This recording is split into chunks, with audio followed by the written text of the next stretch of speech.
पियाच्या पप्पा काय नाही बार बार दिन ये आए ऐकत होती मे गॉड तिला आ करायचं तर मला लगेच मी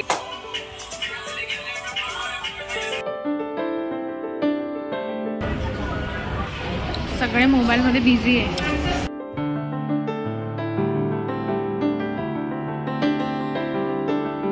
प्रत्येक स्त्रीचं आयुष्य हे दिवसभराचं युद्ध असतं. जरी तो जिंकल्याचा आनंद तिला कोणी देत नसलं ना, तरीही ती दुसऱ्या दिवशी ते शस्त्र आनंदाने उचलून पुन्हा कामाला जे आहे ते सुरुवात करत असते. तर चला, तुम्हा सगळ्यांचं माझ्या चॅनलमध्ये मनपूर्वक स्वागत आहे. कशा आहात तुम्ही सगळे? अपेक्षा करते खूप छान, मस्त आणि मजेत असणार. आजचा दिवस थोडा माझ्यासाठी खास आहे. आजचा पूर्ण दिवस मी माझ्या वाढदिवसाच्या बाबतीतच तुमच्यासोबत जे काय घडलं त्या दिवशी ते सगळं शेअर करणार आहे. सकाळी सकाळी जरा 5-10 मिनटं लवकर उठून म्हटलं बाल्कनीत बघते आणि तुम्हालाही बाल्कनीचा जो व्ह्यू आहे तो छान दाखवते. या फुलांना बघून मग सकाळ म्हणा की सायंकाळ मन त्यांना बघून प्रत्येक वेळी प्रसन्न होत असतं. यासाठी मी मेहनतही घेते की त्यांनी छान जे आहे ते फुलत राहावं. नेहमी खत पाणी घालते त्यांनाही आणि बऱ्याच वेळा माझ्या माइंडलाही घालत असते की मी कशा पद्धतीने जास्तीत जास्त फ्रेश राहू शकते. दिवसाची सुरुवात नेहमीप्रमाणे पियासाठी इथे दूध बनवते, त्यानंतर तिचा टिफिन, नाश्ता आणि तिला तयार करून स्कूललाही सोडवायचं आहे. ये डोळे बंद करू का? डोळे बंद करू? बरं. काय हात वगैरे पुढे करायचे आहे? बस आधी बस तू पण. इथे बस माझ्या साईड. कुठे आहे तू? कुठे आहे पिया? इथे बस आधी, इथे बस. हॅपी बर्थडे मम्मी. थँक्यू माय डेट टाकली.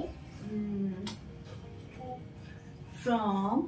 ओके, फ्रॉम ची स्पेलिंग आहे FORM. This is called from पिया. थँक्यू. एक छोटासा हार्ट पण लावलाय आणि मागच्या साईडला हॅपी बर्थडे मॉम. खूप सारे heart. Oh my God, wow.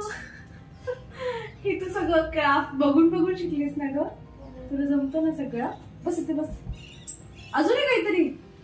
बरं, ते पण दे. Happy birthday mummy. काय लिहिलंय? ओपन दिस. ओके, ओपन असं आणि हे शेफ. Happy birthday. अगं बाई, मध्ये पण आहे. ओ किती छान. अरे थांब ना, मला पण आठवत नाही मध्ये कसं आहे. भूल गई. खूप गुपचूप बनवलं तिने. मी बघायला मम्मा तू येऊ नको हा, मी काहीतरी बनवते, तू यायचं नाही हा. अगं बाई,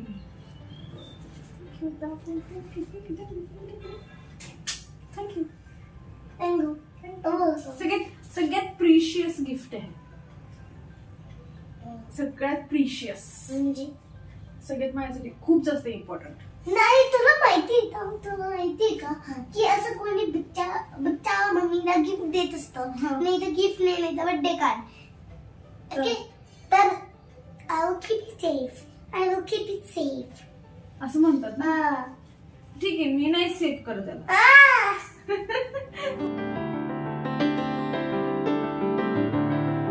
तसं छानसं 2 गिफ्ट जे आहेत ते मला पियाकडून मिळालेले आहेत. तसं तिच्यासाठी क्राफ्ट वगैरे करणं काही विशेष नाही एवढं, पण तरीही तिने भरपूर विचार करून जे आहे म्हणजे तिने माझ्यासाठी हे गिफ्ट बनवलं होतं आणि मी ते बघायला नको म्हणून 2 दिवसापासून तिचं जेव्हा ती बनवत होती ना तेव्हा ते चाललं होतं की मम्मा येऊ नको आणि मी गिफ्ट बनवते असं वगैरे. तर आज ना मी म्हणजे एकटीलाच मला सगळं करायचं आहे, पियाचं सगळं काही, आणि तिला स्कूललाही सोडवायला जायचं आहे. पियाच्या पप्पांना आजही बाहेर जायचं होतं, त्यामुळे ही जी कामं आहेत ना छोटी मोठी ही जरा वाढून जातात, कारण बऱ्यापैकी त्यांची हेल्प जी असते ती मला सकाळी होऊन जाते. पण काही नाही, आठवड्यातून 1-2 दिवस जे आहे ते अजून काही दिवस मला हँडल करायचे. मग त्यानंतर नेहमीप्रमाणे जे आहे ते रुटीन होऊन जाईल. वाढदिवस माझा असो किंवा पियाच्या पप्पांचा किंवा मग आमची ॲनिव्हर्सरी देखील असू द्या, पियासाठी तो स्पेशल दिवस असतो आणि तिच्या मर्जीप्रमाणे तिला जे खायचं असतं ते ती सगळं अगदी म्हणून आमच्याकडून करून घेते. मला शेवभाजी तिच्या टिफिनसाठी बनवायची नव्हती, पण तिने लाडी गोडी लावून मला जी आहे ती शेवभाजी बनवायला लागली. म्हटलं चला असं अशी तिला आवडते, पोट भरून खाते, तर बनवून देऊयात छान. छोटे छोटे पियाचे हात मला आज भरपूर हेल्प करत आहे ना पिया? रोज पिया नाहीतरी छोटं छोटं काम करून देते मला. सकाळी थोडीशी रिक्वेस्ट केली तिला की ती मग म्हणते की ठीक आहे मम्मा मी ठेवून देते तुझे भांडे, आणि जेवढं तिला माहिती आहे ती तेवढं ठेवून देते मग छान. म्हणजे भांडे ठेवायचं ठीक आहे, पण भांडे रचायचं तरी काम माझं आता कमी झालंय, है की नाही पिळू? इथून असं आणायचं, असं ठेवायचं, ही छोटी छोटी कामं पिळू करतो फक्त. मम्मा, आपल्या सोसायटीमध्ये फक्त आपणच आहे ना ज्यांच्याकडे डिशवॉशर आहे? हो, आपणच फक्त, म्हणजे पण असं काही नसतं. अशा भरपूर वस्तू आहेत लोकांकडे जे आपल्याकडे नाहीये. सो असं वस्तूंवर खूप जास्त प्राऊड फिलिंग आणि फक्त माझ्याचकडे असं कधी फील नाही करायचा. जे आपल्याकडे येते बाकीचे पण हळूहळू घेतील, जे त्यांच्याकडे येते पण आपण फ्युचर मध्ये घेऊ, ठीक आहे? पण आपल्याकडे सगळं आहे. हो, आणि जेवढं आहे त्याच्यातच मस्त हॅपी राहायचं, है ना? माझ्याकडे हे नाही, माझ्याकडे ते नाही. हे कसे ठेव? त्याला खाली तिथं जाणार नाही. आज मी जाणार आहे फील्ड ट्रिपला. ऍक्च्युली माझी पहिली पण ग्रेड 1 ची झालेली, पण तेव्हा आम्हाला आजी बाबाकडे जायला लागलेलं मसावत फागणे, तर बोथ साईडला तसं झालेलं आणि गाडी पण नवी होती. सो मी तर काही गेली नाही. आणि कुठे गेली नाही? फील्ड ट्रिपला. आणि आम्ही त्या टाइमला गॅरेज गेलेलो, पण तेव्हा मी ऍब्सेंट होते. तिथे काही असे खूप सारे आम्हाला किचन्स वगैरे भेटलेले सांगत होते, म्हणजे माझे फ्रेंड. सो आता मी फर्स्ट टाइम जाणार आहे फील्ड ट्रिपला, ते पण बसने. असं कधी गेले तर नाहीये मी फ्रेंड्सने बिना मम्मी पप्पाचे. So I am very excited. आणि ते असं म्हणजे फर्स्ट माझी अशी फिलिंग आहे की मी माझ्या फ्रेंड सोबत बसमध्ये जाणार आहे. पण बसमध्ये व्यवस्थित बसायचं, एक्साइटमेंट साईडला, पण सगळ्या इन्स्ट्रक्शन फॉलो करायच्या मम्मीचं. जास्त लांब नाही जाणार तुम्ही, जवळच जाणार. कुठं? कुठेतरी जवळचं फायर स्टेशन आपलं वाघोली, लोहगाव काहीतरी बोलत. हा, लोहगावचं फायर स्टेशनला जाणार आहे. पण लक्षात नाही ग, आपण डीमार्टला जातो ना, डीमार्ट, बिग डीमार्ट, तिथे येते. तिथं पुढे पुढे तिथेच कुठेतरी. म्हणजे ते लोहगाव आहे. हा, पण इतकं आता थोडं लांब तर आहे, ट्रॅफिक मुळे वेळ लागेल. सो व्यवस्थित लक्ष. आम्ही खूप सारी पत्ती करू. एक्साइटमेंटचं एकच कारण आहे का तुझं? आपण पण लहानपणी असंच करायचो ना की सहल जाणार आहे, म्हणजे सहलची प्लॅनिंग करायची आहे, आपण जाऊयात, असं बसूयात, अशी मज्जा करूयात. ग्रुपमध्ये आमची अशी काही प्लॅनिंग झाली नाही, पण आम्ही करायचो. म्हणजे तुझ्या एज मध्ये नाही ग बाई, 5वी 6वी 7वी मध्ये तेव्हा करायचो की असं जाऊ, 3 दिवस होते. हा, असं जाऊ आणि असं फिरू, असं हे करू, असं ते करू. म्हणजे त्याच्यामध्ये ते स्वप्नांमध्येच दिवस इतके छान जायचे ना आमचे. पण तुम्हाला तेवढं लहानपणीच इतकं छान छान फिरायला मिळतं. तू हॅपी? एकदा गेलेली, पण ते मुंबईमध्ये होतं. ते तुमच्या जवळच होतं भाजी मार्केट ना? भाजी मार्केट नाही, हे फायर स्टेशनच होतं ते. हा, फोटो बघितले होते तुमचे. चलो फिर स्कूल को सबको बाय करो. पिया मिलेगी, पिया मिलेगी 3 बजे. हाँ 3 बजे मिलेगी आपको. बाय, स्कूल चले हम. मी आताच पियाला जे आहे ते स्कूलला सोडून आलेली आहे, कारण आज पियाचे पप्पा बाहेर गेले होते, त्यामुळे माझा नंबर होता. आणि अक्षरशः मला स्पेशल फील करून देण्यासाठी तिचा इतका प्रयत्न चालला होता. घरी तर ती 4-5 कितीतरी वेळा जे आहे ती घरी मला हॅपी बर्थडे बोलत होती, पण जाताना पण तिचं चाललेलं होतं happy birthday mama, happy birthday mama. म्हणजे असं होत होतं मला की अरे बस आता राहू दे. आणि पियाचे पप्पा पण म्हणत होते मला की असं म्हणजे मी येतो, लवकर येतो मी असं. तर मी जाताना त्यांना एक टार्गेट दिलंय. आतापर्यंत त्यांनी मला कधी काही गिफ्ट दिलेलं नाहीये. तर म्हटलं आज ना येताना तुम्ही जाताच आहे आता माझ्या बर्थडेच्या दिवशी बाहेर, तर येताना तुम्हाला माहिती की मला प्लांट्स किती आवडतात, तर घेऊन या असं. आणि त्यांचं आतापर्यंत म्हणजे गिफ्ट न देणं आता मला असं यूज टू झालंय की ठीक आहे, कारण त्यांचं नेहमी हे म्हणणं असतं की तुला काय पाहिजे ना ते तू मला सांग, मी तुला त्याच्यासारखं अजून 2-4 गोष्टी आपण जाऊन 2 जण मस्त खरेदी करून आणू, पण गिफ्ट आणायला मला काही सांगू नको. आता हा स्वभाव आपल्याला समजल्यावर किती काय ना, लग्नाच्या 1-2 वर्षापूर्वी म्हणजे 1-2 वर्ष मला वाटायचं की अरे गिफ्ट नाही देते, पण आता ते सगळं सवय झाली आहे मला. बाकी ते नेहमी मला दिवसभर थोडासा स्पेशल फील करून देण्याचा प्रयत्न करतात. मग बस झालं, आपल्याला अजून काय पाहिजे दुसरं. आणि असं काही आजचा मोठा असं काही अजेंडा नाही की काय काय करायचंय काय नाही करायचंय. नॉर्मल असं दिवस भाजी चपाती मस्त जेवण बनवेल. माझा भाऊ केक घेऊन येऊ शकतो असं मला वाटतंय 99%. त्याला जर काहीच काम नसलं तर तो मग नक्कीच केक घेऊन येईल, कारण तो यांच्या बर्थडेला पण त्याने आणला होता. माझ्या मोठ्या भावाच्या बर्थडेला पण त्यानेच प्लॅन केला होता, त्यामुळे तो येईल आणि मग तो सेलिब्रेट वगैरे होईल. रात्रीचं जेवण मस्त बाहेर करू सगळे सोबत, आनंद आहे. आणि बाकी दिवस खास आहे म्हणून मन असं प्रसन्न आहे. सगळेजण मला स्पेशल फील करून द्यायचा प्रयत्न करताय म्हणून पण मी आनंदी आहे. आणि असंही घरामध्ये आपला वाढदिवस असो किंवा मुलांचा असो कुणाचाही असो, आपण स्वतःही आनंदी राहतो आणि आपण त्या मनुष्याला पण आनंदी ठेवण्याचा प्रयत्न करतो. तर आज माझा स्वतःचा आहे आणि ही जिम्मेदारी माझी आहे की मी माझा दिवस अजिबात स्पॉइल न होऊ देता छोट्या मोठ्या गोष्टींसाठी मी अगदी झोपेपर्यंत अगदी आनंदात जो आहे तो घालवणार आहे. तर चला मग मी आता पियाला सोडून आल्यानंतर जे आहे ती चहा ठेवली आणि म्हटलं तुमच्यासोबत 2 मिनिटं गप्पा मारते आणि मग जे आहे चहा पिल, मस्त केसांना थोडंसं तेल लावते बारीक बारीक आणि 15-20 मिनिटांनी जे आहे ते हेअर वॉश करेल लगेच. त्या 15-20 मिनिटांमध्ये घरातले थोडंफार कामं आवरेल आणि जे काही मला छान गोष्टी सुचतील त्या तुमच्यापर्यंत पोहोचवते. आणि माझे आयब्रो जरा जास्त वाढलेत, म्हटलं आज बर्थडेच्या निमित्ताने मुहूर्त काढूयात आणि थोडी थ्रेडिंग पण करून घेऊया. नाहीतर मग आज जर बर्थडे नसताना तर मी सॅटर्डे बी असंच घालवला असता, मी संडेला मला टाइम मिळाला असता तर मी केलं असतं, नाही तर मग पुढच्या वीकमध्येच डायरेक्ट माझं होतं असं. म्हणजे स्वतःला जमत जरी असलं ना आपण कामाचं एवढं टेन्शन असतं आणि आपल्याला माहिती की जाऊ दे ना कुठे जायचंय आपल्याला, इथेच तर आहोत, काही आपली प्लॅनिंग नसली कुठे जायची, मग तर मी हमखास ती गोष्ट जी आहे ती कॅन्सल करून देते आणि पुढे ढकलून देते. पण आज म्हटलं मग नाही, थोडं करूयात, मस्त थोडी सेल्फ केअर करूयात, म्हणजे थोडं स्वतःला पॅम्पर केली की अजून छान वाटतं, दिवस अजून छान जाईल, नेहमीची कामं काय होतच राहणार आहे. शेवटी रात्रीचं जेवण तर बाहेरच करायचंय म्हटल्यावर तो टाइम पण आहे माझ्याकडे. सो चला मग आता आजचा दिवस अजून छान आणि हा व्हिडिओ अजून छान बनवण्याचा मी प्रयत्न करते. लग्न झाल्यानंतर म्हणा किंवा जेव्हा आपल्याला मूळबाळ होतं त्यानंतर आपल्याला हळूहळू ना बऱ्याच गोष्टी रिअलाईज होतात की आपण जेव्हा लहान असताना बरेच गोष्टींची हट्ट म्हणा, काही असे डिसिजन म्हणा आपण असे घेतलेले असतात की आपल्याला वाटते की आपण अगदी बरोबर आहे आणि आपले आईवडील आपल्याला जे सांगताय ते चुकीचं आहे, हे आपल्याला त्या काळी वाटत असतं. जसं आपल्या मुलांनाही आता वाटतं, बऱ्याच वेळा त्यांना आपल्या डिसिजनवर रागही येत असतो. पण जेव्हा आपण आईवडील होतो ना आणि जेव्हा त्या सिच्युएशनमधून आपण जात असतो तेव्हा आपल्याला रिअलाईज होतं की आपण लहान असताना आपले आईवडील पण आपल्याला बरोबरच सांगत होते की तू असं करू नको किंवा महागडी वस्तू नाही घ्यायची तर कशामुळे नाही घ्यायची. आपल्याला असं वाटायचं की मला काही घेऊनच देत नाही. आता आपल्या मुलांनाही असंच वाटतं बऱ्याच वेळा आणि रडायलाही येतं त्यांना, पण तेव्हा आपल्याला हे रिअलाईज होत असतं की अरे आपणही असं केलेलं आहे. आणि हे सगळं रिअलायझेशन आहे ना जेव्हा आपल्याला एक्सपिरियन्स येतो ना, अगदी फेस टू फेस ज्याला म्हणतात की आपण जेव्हा एक्सपिरियन्स घेतो त्या गोष्टीचा तेव्हा आपल्याला रिअलाईज होतं की नाही, आपले आईवडील जे काही करत होते ते आपल्यासाठी त्यांच्या पद्धतीने ते त्यांच्या परीने ते सगळं व्यवस्थित करत होते, जसं आपण आपल्या मुलांसाठी आता करण्याचा प्रयत्न करतो. आणि मी आता इथे जरा अंघोळ वगैरे झाल्यानंतर म्हटलं जरा छान ड्रेस घातलेला आहे, स्वतःची तयारी वगैरे करते आणि बेडरूममध्ये हा ट्यूबलाईट लावून घेतला आहे, त्यामुळे म्हणजे प्रकाश खूप छान येतो.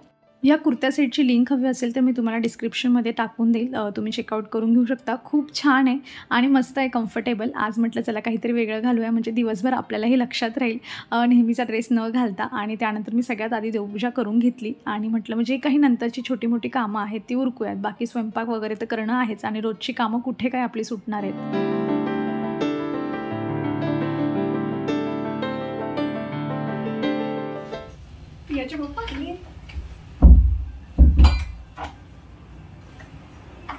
काय नाही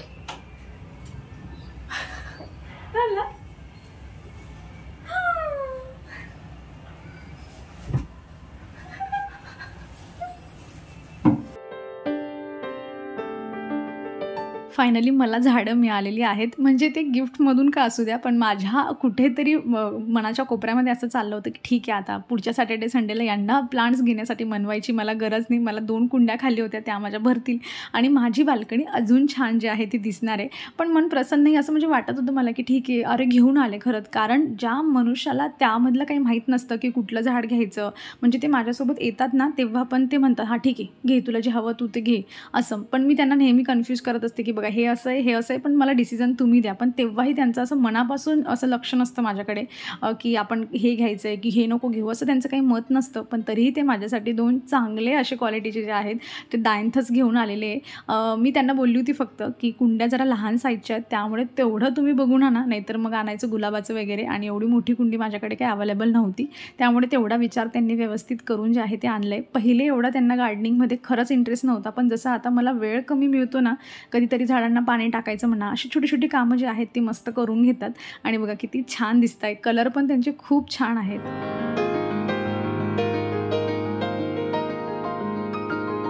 आज जेवणामध्ये म्हणजे दुपारच्या जेवणामध्ये खिचडी बनेल हे असं दूरपर्यंत सुद्धा विचार केलेला नव्हता. पण गोष्ट अशी झाली की ते 10:15 जे आहे ते घरी आले. त्यानंतर मी सकाळी जे होतं ते ब्रेकफास्टसाठी पोहे बनवलं होतं आणि त्यांच्यासाठी थोडं मी काढून ठेवलं होतं, काही फ्रूट्स वगैरे कट केले होते ते पण होते. आता ते त्यांनी 10:30 वाजता खाल्ल्यानंतर मग ती 12 वाजेला 12:30 वाजेला काही एवढी भूक लागत नाही. मग त्यांनी सजेस्ट केलं की शॉर्टकट जे आहे मस्त मसाला खिचडी वगैरे बनवून टाक. आणि असंही रात्री बाहेर जायचं होतं, त्यामुळे मग जे पोटभर आहे ते जेवण होईलच, मग म्हणून मी जे आहे ती खिचडी बनवण्याचा प्लॅन केला. शेवटी बघा, रिझन काही असो, तुमचं जेवण जर आपल्याला शॉर्टकट बनवण्याचा जर मार्ग आपल्याला मिळून जातो आहे तर आपण नक्कीच त्याला निवडतो की ठीक आहे, माझे भांडेही कमी निघतील, त्यातल्या त्यात मला एफर्ट्सही कमी घ्यावे लागतील. चपाती करायचं महत्त्वाचं म्हणजे टेन्शन नाही.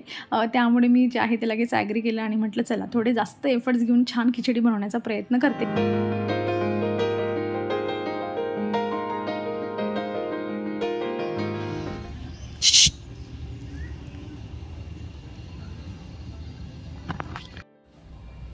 मी सांगितलं होतं ना की कार्तिक येईल असं 99% आणि तो खालून दाखवलं मी तुम्हाला. आता येतोय तो.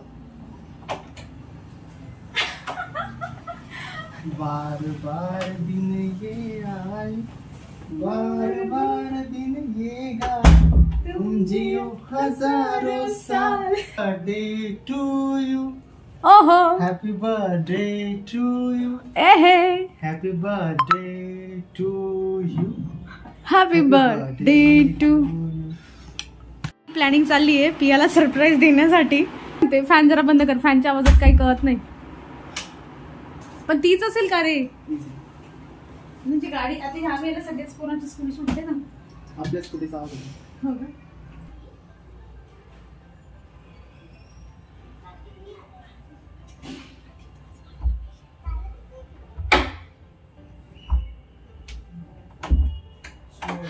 नाही आणलं अंकल.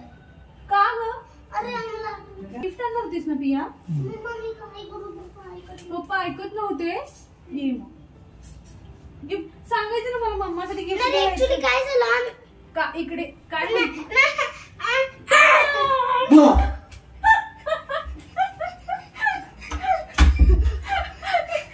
ऍक्च्युली काय झालं, Actually काय झालं, आम्ही आज फायर स्टेशनला गेलेलो ना, बाईकला बसने. तर आहे ना, आम्ही ना, म्हणजे आम्ही त्यांना फुल दिलेलं. फायर स्टेशन फायर वाल्यांना हा. हा. तर आहे ना, ते नंतर त्यांना काही पाहिजे नव्हतं. तर त्याच्यासाठी त्यांनी आम्हाला घेऊन दिलं. सगळे मागे पडलेले, त्यांना पण रोज भेटलेलं की माझ्या पाकिट. मी 7वी की 8वीमध्ये होती तेव्हा मी पहिल्यांदा केक कट केला होता. आणि तेव्हा आता जसे केक मिळतात ना तसे नाही मिळायचे. म्हणजे आपला पेढा असतो ना, पेढ्याचा केक बनवलेला असायचा, तसा केक मी कट केला होता. त्याच्यानंतर मी कधीच स्वतःच्या बर्थडेला केक कट केलेला नाही आहे. त्यानंतर हा पहिल्यांदा जो आहे तो मी केक कट करणार आहे. चलो हॅपी बर्थडे मम्मी. हे नाव दे प्लस. ए मीच पकडेला. ओके का? मी पकडेल नाही, केक तुलाच कट करायचा आहे सगळा. Happy birthday. सगळं थांब तू गेला. Happy birthday. नाही प्लीज असं नाही दाखव मी. चला बोला. Happy birthday to you. Happy birthday to you. Happy birthday dear mama. Happy birthday to you. God bless you. May God bless you. Happy birthday, happy birthday, happy birthday to you. ऐकत होती may God म्हणजे तिला आ करायचं तर मला लगेच मिळेल. तुला मम्माला देणार का पहिले? नाही पहिले माझा बच्चाच खाणार. ओके, हात नको भरोस ना. पप्पा त्यानंतर हो का? एवढ्या कमी जागेमध्ये असं चिपकून आम्ही यासाठी बसलोय कारण फ्रेममध्ये आम्ही 4 जण जे आहे ते दिसलं पाहिजे. आणि मी सांगितल्यावरून हे 3 जण जे आहेत ना असे बसले. म्हणजे कार्तिकला बसायला जागा आणि यांच्या साईडला जागा आहे, पण तरी मी यांना सांगितलं होतं की अजिबात साईडला सरकायचं नाही, म्हणजे आपण सगळे दिसले पाहिजे. म्हणजे आता असं झालं आहे की व्हिडिओसाठी मी काही पण सांगते आणि हे लोक बऱ्यापैकी माझं ऐकून घेतात. आनंद मात्र मला ह्या गोष्टीचा आहे. चला असो, सेलिब्रेशन आमचं खूप छान झालं, अगदी साध्या पद्धतीने.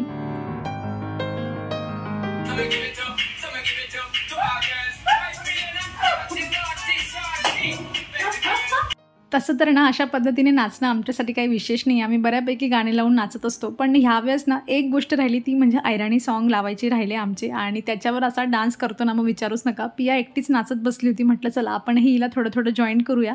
पियाचे पप्पा गेले होते खाली, ते म्हणे मी गाडी काढतो, तुम्ही तयारी करून लवकर खाली या. पण आमचं वेगळंच चाललं इथे. पण असो, दिवस खूप छान गेला. शेवटी हा डान्स पण करून झाला आमचा.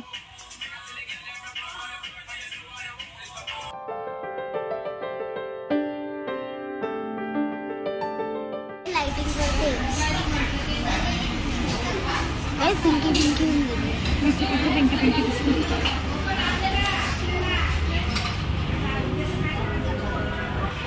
सगळे मोबाईलमध्ये बिझी आहे, सगळेचे सगळे. मी पण म्हणजे ॲक्च्युली मी पण व्हिडिओ करते मग मी पण बिझी. ते मी असा हेअर कलर केला तर कशी दिसेल ग?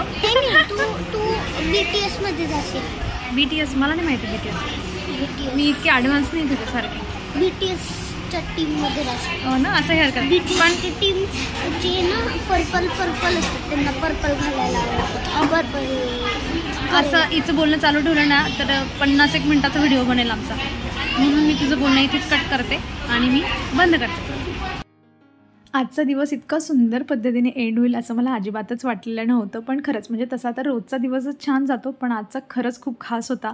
माझ्या फॅमिलीनेही मला भरपूर काही स्पेशल फील जे आहे ते करून देण्याचा प्रयत्न केला. सोबत तुमच्या इतक्या कमेंट्स मला रिसीव झाल्या होत्या, त्याचाही मला भरपूर आनंद आहेच. चला आता आम्ही आमचं इथे मस्त मील जे आहे ते एन्जॉय करतो. तो पियाचं जेवण झालं आहे, माझं पण जेवण झालं आहे, यांचं पण जेवण झालं आहे. एकुलता एक बाकी आहे स्लो पर्सन, ज्याचं अजून पण जेवण चालू आहे. अजून कदाचित 10 मिनटं तरी लागतील. सो चला या स्लो जेवणासोबत मी माझा व्हिडिओ इथे संपत आहे. अपेक्षा करते की तुम्हाला आजचा माझा व्हिडिओ आवडला असेल. कसा वाटला मला कमेंटमधून नक्की सांगा. आवडला असेल तर लाईक करा, चॅनलवर नवीन असाल तर चॅनलला सबस्क्राईब करा. आपण भेटूयात पुढच्या अशाच इंटरेस्टिंग व्हिडिओमध्ये. तर तुम्ही स्वतःची काळजी घ्या. So take care friends. Bye.